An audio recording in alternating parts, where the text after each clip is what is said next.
Musician Simi don shower wonderful praises on her husband wey be musician too. Alright, so Tiana say they wan kpai her o, follow kpai her pikin join o. Say what a wicked world. Wow, cross nudio don hit internet.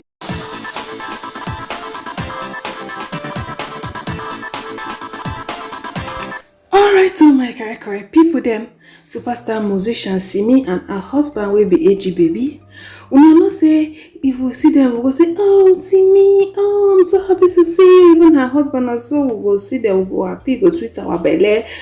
Some people say even if na call, nine Simi call them or even her husband call them, they will be like, oh my god, throughout that day they go dey happy.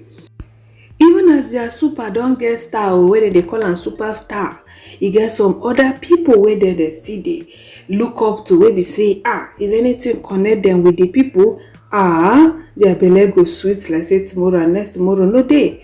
So Simi husband know waiting go sweet in wife belle. As a good husband, you suppose know waiting go sweet your wife belle.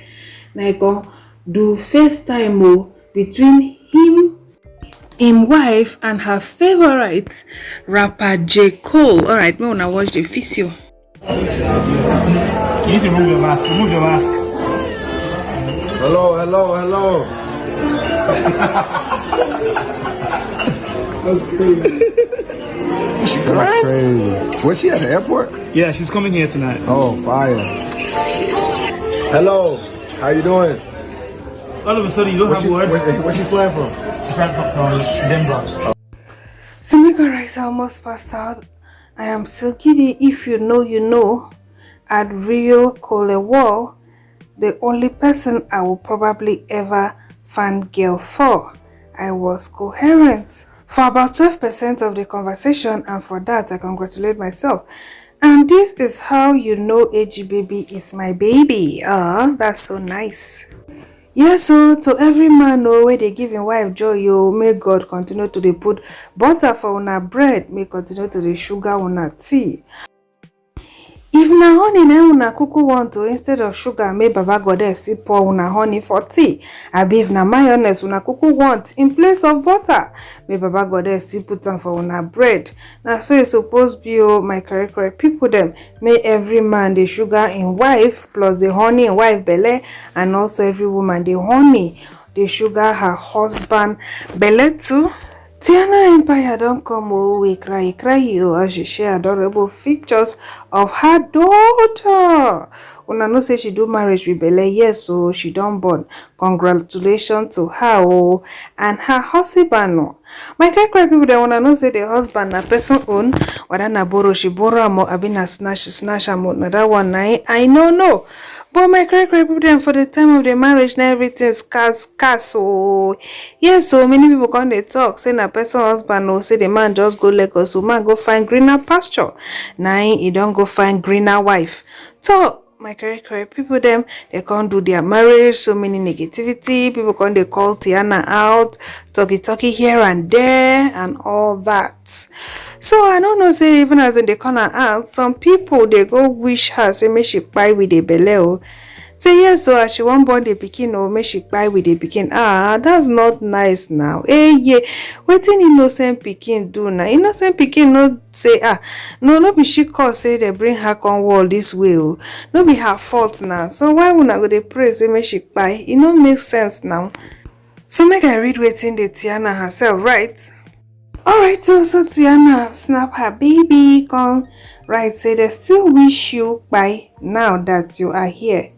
They wished me by while you were in my stomach and said, I will by carrying you, but God over them.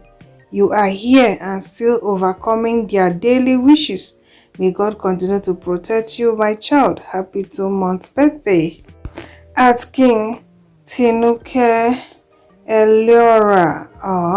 Continue to shine and love Imole. Alright, so my character people them. So the first person here say nobody wish her anything. Gone laugh. Say it's just her conscience that is bothering her. But all the same, congratulations. The second person say, why would you use your child to throw subliminals on the internet? The third person say, una go just pack Jamba Jantis for pikin body. Abeg make all the pikin still enjoy normal without all the ring and chain. Oh, the last person go say, abeg nobody said anything, just looking for pity. My cry people them nobody believe, so say then they wish say me they pikin kpai o. Even me here I no believe. Because these our celebrities, they do anything for clouds. They do anything for clouds. If you be say she just want me to remember how, so she come post the pikin picture, waiting go make me the news trend. Make people go follow the pikin for her IG page where she live there. Then she won't come talk all these things. So people don't call her out. So people are wicked. Person fit talk am for real. Person fit talk am. But as cloud chasing don't become order of the day, person don't know waiting to believe again. Alright, so my correct people them on top cloud chasing matter, people don't call out cross. Cross will be say mama put on cross. So no go everly bad pass. The cross of Calvary no go dey far from him myself they wear cross chain. But the cross of Calvary na for heart no be by name no be by anything no. Cross Nudina they fly for Snapchat they fly like say tomorrow and next tomorrow no day. And in they claim say na mistake. He mistakenly upload them. No be small thing no, my correct people them. No be small thing no. No be small thing. All this mistake we una dey always claim mistake. I no understand, you know. So people they just say this thing say na this thing no. Say na cloud chasing no. Wetin mean? Wetin try talk? Nobody believe him. But the mama even they preached around. They even so say one use in platform may carry they reach out to say brand influencers they contact her son so she too she can't they contact her son. Tell her no get really bad pass. Say may her son use in platform carry they promote the word of the Lord. But that she never hear say in Nudi they fly you for Snapchat now that one night and if you put hand on top. So now watch the physio.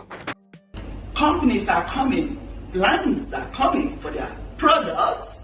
I myself, I have my own products. Gospel is my product. So that is why I sell Cross. As companies are calling you to be the ambassador, Holy Ghost School is calling Cross to be our own ambassador of preaching the gospel. That is all I want. So, but Cross, other companies can pay you, okay? But we're not gonna pay. No, we're not gonna pay. We do it for God. All these people that follow you, that loves you, yes, all the people that loves you, it's not a document I mean, it is my business. Okay. These other people is their business, this is my own business. Because that is what I was called for, that is what I was created for. Okay. And whatever I can do on earth to please God and to sell my, my calling, which is preaching the gospel. Yeah. So God sent you there for the gospel. So as companies are using this, I too will use your platform to preach the gospel. Of course, 100%. Yeah. So what I ask you all the time, whenever I need you, please give your consent so that the gospel will preach. All these your lovers, there are a lot of them. Tell them that Jesus need them, and your mom love all of them. So bring them to the Holy Ghost. I learned we're gonna ship together. That is what I learned to do, brother. Shipping together. So we're gonna ship together with all your lovers and all your fans in the name of Jesus. Me I believe say the way where they go fit dey relevant after this their show na through hard work. See Otina since how many years? He's still relevant. Many of them, they are still relevant. See Bisola Nahaba, see Bisola. There God may show you that hidden talent. You don't already get the platform. You use and sell yourself. I don't know whether that's true, but now waiting people they talk, say you purposely upload them. So, me I don't know. If I talk my contributors now, some people will come and say, you're not supposed to be contributing. You're supposed to allow us to contribute. Me talk go contribution, no. I go contribution. As far as I say no be money, then they contribute. Now talk where they free, where Baba God they give me voice. I go use and contribute to. In post shower time. Na Karigbola keep aside.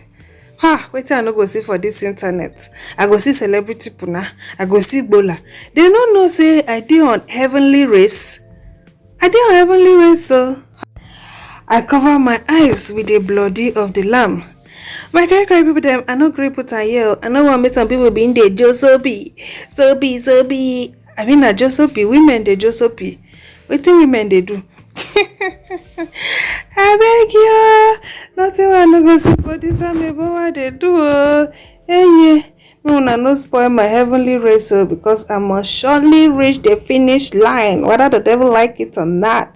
Alright, so see people they talk the first person here say every celebrity using the same style. So the second person say Ndiara.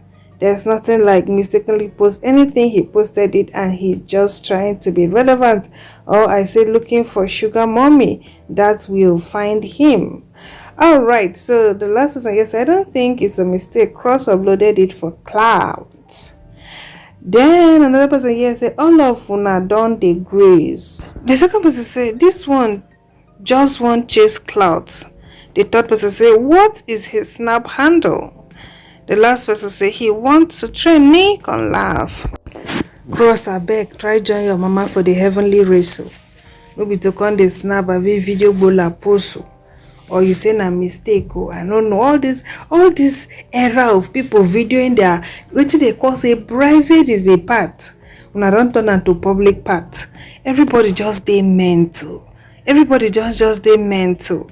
Alright, so my correct people them I go draw my line here. Thank you for watching. Stay beautiful. Bye.